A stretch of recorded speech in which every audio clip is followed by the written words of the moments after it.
Suite à pas mal de questions qu'on nous pose sur le Lean très régulièrement, des questions qui reviennent tout le temps, on a souhaité faire une petite vidéo FAQ avec Maxime de mon équipe pour y répondre. Si vous avez d'autres questions, n'hésitez pas à lâcher un petit commentaire et on essaiera d'y répondre dans une deuxième vidéo FAQ. Et bien sûr, n'hésitez pas à lâcher un petit like, n'hésitez pas à vous abonner, ça m'aide à continuer ce que je fais sur cette chaîne. Et moi, je vous souhaite un bon visionnage. Première question qu'on avait sélectionnée. Julien, est-ce qu'on arrête un chantier 5S quand, au bout de plusieurs mois, il est nickel et stable au vu des audits? En général, quand on met un 5S en place, au début, ça va demander beaucoup d'énergie à le maintenir, à faire des grilles d'audit, etc. Petit à petit, une fois que la culture augmente, effectivement, on peut réduire ces audits en termes de fréquence, tout en ayant un focus sur le résultat, est-ce que ça fonctionne bien ou pas. Et si on voit qu'il y a une dérive, à ce moment-là, on peut renforcer les différents audits. Mais par expérience, la nature ayant horreur de l'organisation et va toujours aller vers le chaos, ça demande toujours de l'énergie à être mis en place. Donc, j'ai jamais vu de 5S qui ne demandait pas d'audit, même minimum, même au bout de 10 ans, quoi, en fait. Donc, ça demande toujours un peu d'exercice. Et de toute manière, l'énergie que vous passerez pas sur cet audit, vous le passerez sur d'autres audits ou d'autres 5S et vous le répliquerez dans toute votre entreprise. Deuxième question, comment t'expliquerais aux personnes non initiées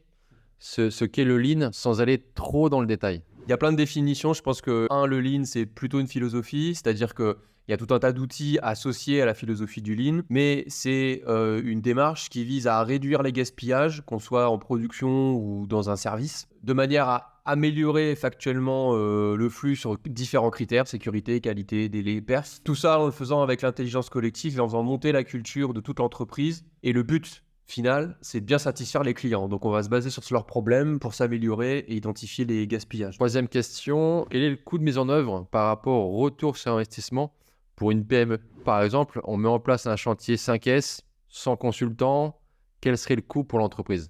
Moi, j'aime bien prendre une métaphore un peu du sport, c'est-à-dire que si de base vous avez jamais fait d'amélioration continue ou vous en faites de manière non officielle, on va dire, ça demande toujours de l'effort de démarrer en fait. Donc c'est comme si vous vous mettez au sport, ça va demander plus d'efforts au début et dès que vous serez habitué et entraîné, ça va vous demander moins d'efforts de courir plus longtemps, courir plus vite, etc. Donc ça va demander plus d'investissement au démarrage, ça demandera moins après, pour la simple et bonne raison que culturellement, votre état d'esprit d'entreprise de résoudre les problèmes va augmenter. Donc, ça sera beaucoup plus un réflexe de s'améliorer. Donc, les prochains chantiers demanderont moins d'énergie, ça sera plus logique. En fait, que ce soit une PME ou un grand groupe, de toute manière, c'est rentable, ça c'est sûr. Si on parle financier, une démarche d'amélioration, c'est forcément rentable parce que les grands groupes font tous de l'amélioration continue et ils auraient tous arrêté si ça n'avait pas d'impact sur leur performance en fait. Et le fait de se faire aider par un consultant, en fait c'est pareil, l'image du sport, c'est de se faire aider par un coach, ça va juste vous permettre d'aller plus vite et de mettre votre énergie là où il y a vraiment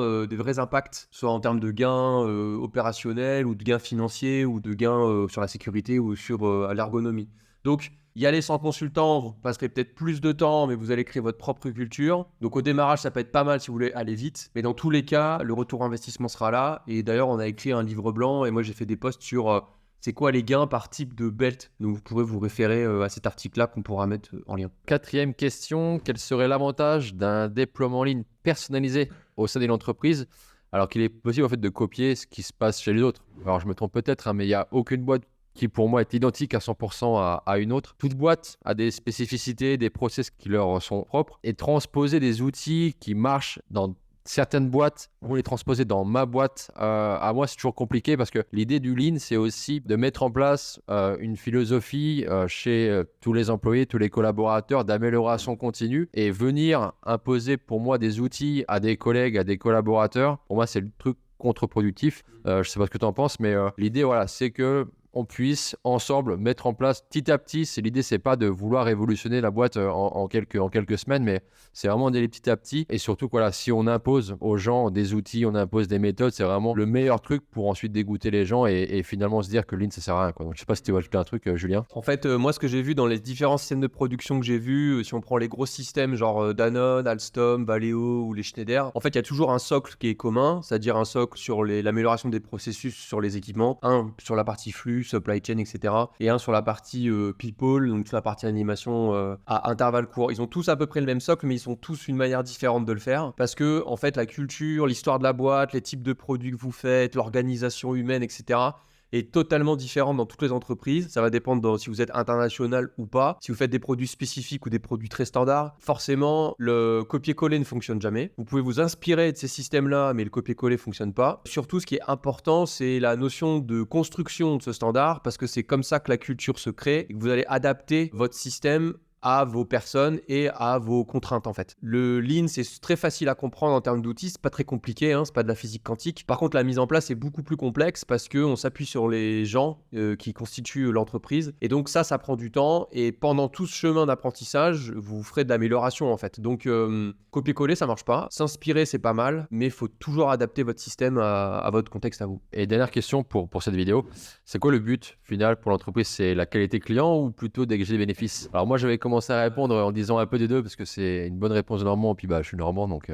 Mais un des grands principes du Lean, c'est vraiment de remettre le client au centre de son entreprise. Alors ça veut pas dire quoi qu'il en coûte. On travaille pas avec des boîtes qui sont des assos à but non lucratif, mais l'idée c'est aussi pour elles d'être rentable, payer les salaires, investir, mais c'est aussi penser au plus juste, ne pas faire de surqualité qui coûte souvent très cher, mais voilà, attendre et produire ce que le client attend de nous, quoi. Si votre but c'est de faire de la réduction de coûts, faites de la réduction de coûts, mais ce ne sera pas du Lean. Mais dans tous les cas, si vous répondez mieux à vos clients en termes de qualité coût-délai, forcément ça va se voir sur le bilan de la boîte. Si ça se voit pas, c'est qu'il y a un problème structurel en fait en termes de coût du produit, de vente, de marge ou de distribution. C'est là où vous perdez de l'argent, mais factuellement vous perdez pas d'argent sur votre opérationnel. Et de toute manière, on oppose souvent Lean et Cash, alors qu'en fait souvent le bon triptyque pour que ça fonctionne bien, c'est un axe opérationnel, donc direction, industrielle, RH et finance. Et dès que ce triptyque fonctionne bien, en général, il n'y a aucune raison pour que l'entreprise elle tourne pas. Et dans tous les cas, c'est quand même plus facile une boîte qui gagne de l'argent ou qui est rentable de faire de l'amélioration qu'une boîte qui n'en gagne pas avec un mauvais climat social, par exemple. En général, une entreprise qui est saine, c'est aussi un bon climat social, donc plus facilement, vous allez mettre en place du Lean. Premièrement, satisfaire les clients et de toute manière, ça va se générer sur le bilan de la boîte.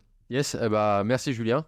Merci. C'était la première vidéo FAQ, donc j'espère que ça vous a plu. On a essayé de prendre les questions les plus représentatives, mais voilà, si vous avez toujours des questions, n'hésitez pas à les poster en commentaire et puis on fera une partie 2 de cette vidéo FAQ. Donc voilà, merci à tous et à la prochaine. Yes. Ciao, ciao.